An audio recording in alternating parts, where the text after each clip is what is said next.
Welcome back, children. Hope you're all fine and safe at home and enjoying your homeschooling. Yes? And children, in the last video, we studied about the storage of food materials. Yes? And in this class, we are going to continue with the food from animal. Okay? There are various food which we get it from the animal.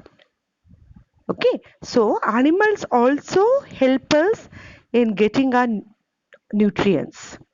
Okay, in 7th standard you might have studied about the food which we get it from the animals. Okay, so to begin with, there is an activity, tabular column 1.3, okay, where you will be doing an activity about the food which we get it from the animal. For example, one, it is done for you in the content book in page number 12. That is milk. We get it from cow, buffalo, she goat and she camel, like that. Like we have so many other material, we get it from the animals. So you'll be filling the tabular column which is there in page number 12.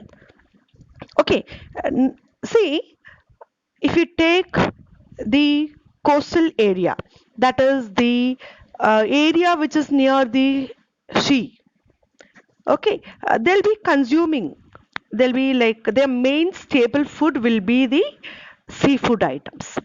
Okay, like it will be a variety of fishes, then crab, prawns, squid, okay, lobster. They'll be eating lot of variety which is present in the, which is seen in the sea, that is the marine water. Okay, and also we get lot of animal, the parts of the animals, like will be consuming for various different purposes. Okay, we use for medical purposes and also we use it as a diet. So like bringing out the animals in large scale is called as animal husbandry. Okay, so like not only cultivating the plants, even we have to concentrate more on animal husbandry, where we can provide food, shelter and care for the variety of animals, so that we can rear the animals for their meat, for their products like milk, for their skin, okay, for their meat. Okay, so rearing of animals for their product is called as animal husbandry. Okay, and children, we are going to recap what we have learned in this lesson. Okay, to begin with, we have studied that we have to meet the need of the growing population. Okay, that is carried out with the help of agricultural practices. Okay, in if you take India's population, it is around 13 odd crore millions. Okay, the population is growing day by day, it is increasing day by day. Okay, so in order to meet the need of a population, we have to grow the plants.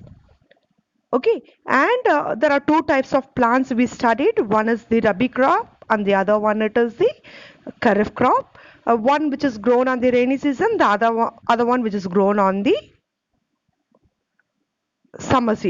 winter season. Okay, and we studied we can go for crop rotation so that the nutrition present in the soil can be maintained. Okay, and the first step it is like we have to prepare the soil by tilling and leveling the soil using the plows and the levers. Then we studied we have to sow the seed by using the appropriate technology, by checking the depth and the distance through which we can yield the good crop, and also selection of seed based on the healthy seeds, disease free seeds. Okay, and we studied technologically we can use the sowing of seed, and also by using the traditional method we can use the seed drills and all to plant the or to sow the seeds. Then to nourish and replenish to enrich the soil with the nutrition. We studied that we can provide organic manure or the fertilizers. Okay, the fertilizer are nothing but the chemical in nature, and they are inorganic, and manures are organic since we get it from the animal and the plant waste. Okay, then we studied we have to provide them proper water by the process of irrigation. Okay, then we studied we have to remove the waste, unwanted plants from the field, which is nothing but the weeding. And after that, in the right season, the right time, we have to harvest the crop. And after harvesting, we have to remove the grains from the chaff, which is called as threshing. After threshing, we have to store it in the proper place. Okay, in the granaries or in the godowns, we have to store it after proper drying. That is nothing but the storage, and we have to protect them from the pest and the microorganism. Okay, and at last we studied about the animal husbandry. We can even grow the animals or rear the animals in large scale for our benefit. That is nothing but the animal husbandry. So we studied about the crop production and also the animal husbandry in this lesson. Okay, children.